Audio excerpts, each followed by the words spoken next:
Oi gente, eu sou a Mari. Nesse vídeo, trago um trecho do livro O Poder do Agora, um guia para a iluminação espiritual. Esse trecho está contido no capítulo 4, Estratégias da Mente para Evitar o Agora. Mesmo que eu aceite que o tempo é uma ilusão, que diferença isso fará na minha vida? Eu tenho que continuar a viver em um mundo absolutamente dominado pelo tempo. O entendimento intelectual é apenas mais uma crença e não vai fazer muita diferença para a nossa vida. Para perceber essa verdade, temos que vivenciá-la. Quando cada célula do nosso corpo está tão presente que vibra com a vida, e quando conseguimos sentir essa vida a cada momento como a alegria do ser, podemos dizer que estamos livres do tempo. Mas ainda tenho que pagar as contas e sei que vou envelhecer e morrer, exatamente como todas as pessoas. Como eu posso dizer que eu estou livre do tempo? As contas de amanhã não são um problema. A degeneração do corpo não é um problema.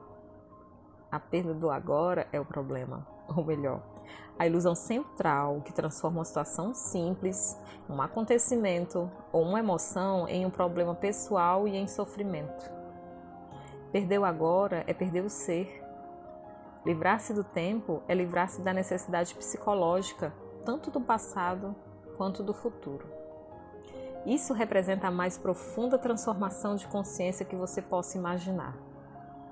Em casos muito raros, essa mudança na consciência acontece de forma drástica e radical, de uma vez por todas. Quando isso acontece, normalmente é através de uma completa rendição em meio a um sofrimento intenso. Muitas pessoas, entretanto, têm de trabalhar para obtê-la. Depois dos primeiros vislumbres do estado atemporal de consciência, passamos a viver em um vai e vem entre a dimensão do tempo e a presença. Primeiro você começa a perceber que a sua atenção raramente está no agora. Entretanto, saber que você não está presente já é um grande sucesso. O simples saber já é presença. Mesmo que no início dure só alguns segundos no tempo do relógio antes de desaparecer outra vez.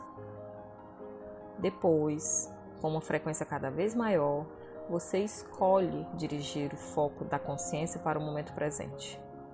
Você se torna capaz de ficar presente por períodos mais longos. Portanto, antes que sejamos capazes de nos estabelecer com firmeza no estado de presença, oscilamos periodicamente de um lado para o outro, entre a consciência e a inconsciência, entre o estado de presença e o estado de identificação com a mente. Perdemos o agora várias vezes, mas retornamos a ele. Por fim, a presença se torna um estado predominante. A maioria das pessoas nunca vivencia a presença. Ela acontece apenas de modo breve e acidental, em raras ocasiões, sem ser reconhecido pelo que é. Muitos seres humanos não se alternam entre a consciência e a inconsciência, mas somente entre diferentes níveis de inconsciência. O que você quer dizer com diferentes níveis de inconsciência?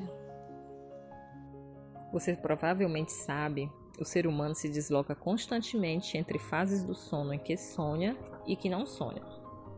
Da mesma forma, a maioria das pessoas, quando acordadas, se alternam entre a inconsciência comum e a inconsciência profunda. Chamo de inconsciência comum essa identificação com os nossos processos de pensamentos e emoções, nossas reações, desejos e aversões. É o estado normal da maioria das pessoas. Nesse estado, somos governados pela mente e não temos consciência do ser.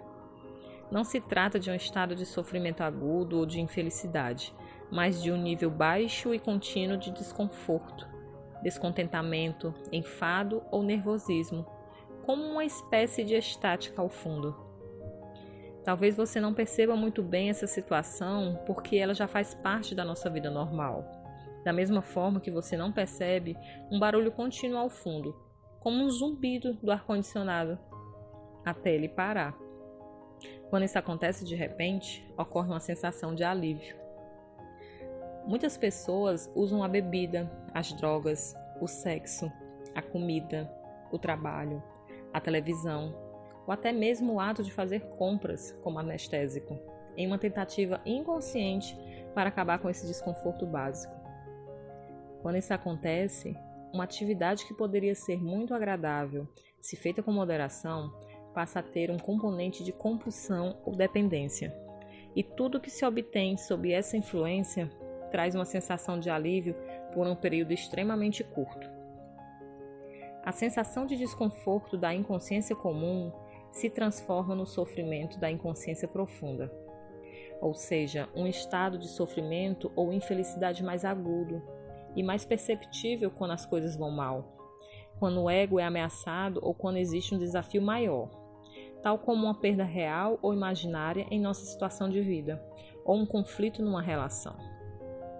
A inconsciência profunda é uma versão ampliada da inconsciência comum, da qual se difere na intensidade, mas não na espécie.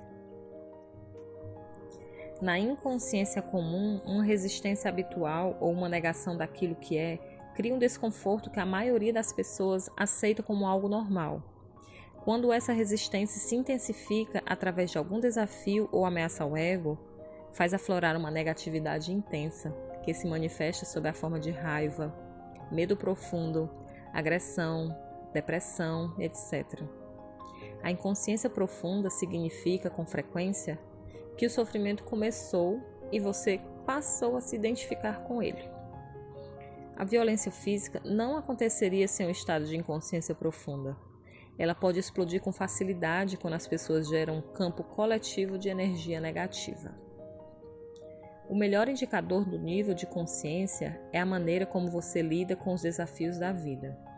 É através desses desafios que uma pessoa já inconsciente tende a se tornar mais profundamente inconsciente, e uma pessoa consciente a se tornar mais intensamente consciente. Podemos nos valer de um desafio para nos acordar, ou para permitir que ele nos empurre para um sono ainda mais profundo. O sonho no nível da inconsciência comum se torna, então, em pesadelo. Se você não consegue estar presente, mesmo em situações normais, como por exemplo, quando está sozinho em uma sala, caminhando no campo ou ouvindo alguém, certamente não será capaz de permanecer consciente quando alguma coisa vai mal. Será dominado por uma reação que é sempre, em última análise, alguma forma de medo e empurrado para uma inconsciência profunda. Esses desafios são seus testes. Só o modo como você lida com eles lhe mostrará onde você está no que se refere ao seu estado de consciência, e não a quantidade de horas que você consegue ficar sentado com os olhos fechados. Portanto, é fundamental colocar mais consciência em sua vida durante as situações comuns, quando tudo está correndo de modo relativamente tranquilo. É assim que se aumenta o poder de presença. Ele gera um campo energético de alta frequência vibracional em você e ao seu redor. Nenhuma inconsciência, nenhuma negatividade, nenhuma discórdia ou violência pode penetrar esse campo e sobreviver, do mesmo modo que a escuridão não consegue sobreviver na presença da luz. Bom, espero que tenham gostado. Fiquem todos bem. Muita paz.